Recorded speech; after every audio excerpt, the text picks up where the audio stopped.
കൊച്ചിയിൽ വ്യാപകമായി ചെമ്പുകമ്പി മോഷണം. ഇന്നലെ പുലർച്ചെ നൗക്കർ പ്ലാസയിലെ 4 കടകളിലെ AC-കളിൽ നിന്നാണ് ചെമ്പുകമ്പി മോഷണം പോയത്. മോഷ്ടാക്കളുടെ CCTV ദൃശ്യങ്ങൾ കേന്ദ്രീകരിച്ച് കടവന്ത്ര പോലീസ് അന്വേഷണം ആരംഭിച്ചു.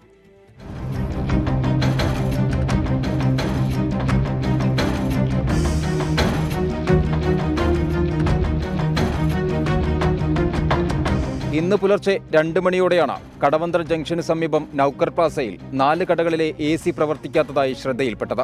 പരിശോധനയിൽ ചെമ്പ് കമ്പികൾ നഷ്ടപ്പെട്ടതായി കണ്ടെത്തി. കെട്ടിടത്തിന് മുകളിലേക്ക് 4-അംഗ സംഘം കയറിപ്പോകുന്നതും ചെമ്പ് കമ്പി മോഷ്ടിച്ച് തിരികെ ഇറങ്ങി വരുന്നതും CCTV ദൃശ്യങ്ങളിൽ വ്യക്തം.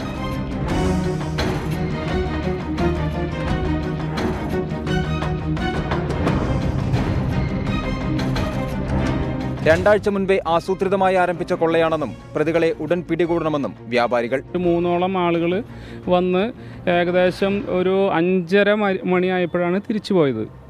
അപ്പോൾ ഒരു 7 AC-യുടെ സാധാരണ ഈ കോപ്പർ വയറുണ്ട്. അപ്പോൾ അത് അത്യാവശ്യം വില കിട്ടുന്ന സംഭവമാണ്. അതിൻ്റെ ഒരറ്റം മുതൽ ഈ ഇപ്പുറത്തെ അറ്റം വരെ എല്ലാ AC-യുടെയും അവരത് കട്ട് ചെയ്ത് കൊണ്ടുപോയി. ഇപ്പം നമുക്ക് വിഷ്വൽസ് കറക്റ്റായിട്ട് കിട്ടി. അപ്പോൾ പ്രതിയെ പെട്ടെന്ന് പിടിക്കാൻ പറ്റുമെന്നാണ് നമ്മളുടെ ഒരു വിശ്വാസം. പേടിപ്പെടുത്തുന്ന കാര്യമാണ് ഇപ്പോൾ ഇവിടെ നടന്നുകൊണ്ടിരിക്കുന്നത്. സംഭവത്തിൽ കടവന്ത്ര പോലീസ് അന്വേഷണം ആരംഭിച്ചു. മോഷ്ടാക്കളുടെ ദൃശ്യങ്ങൾ കേന്ദ്രീകരിച്ചായിരിക്കും അന്വേഷണം. ഉടൻ പ്രതികളെ പിടികൂടുമെന്ന് പോലീസ് അറിയിച്ചു. 24 കൊച്ചി.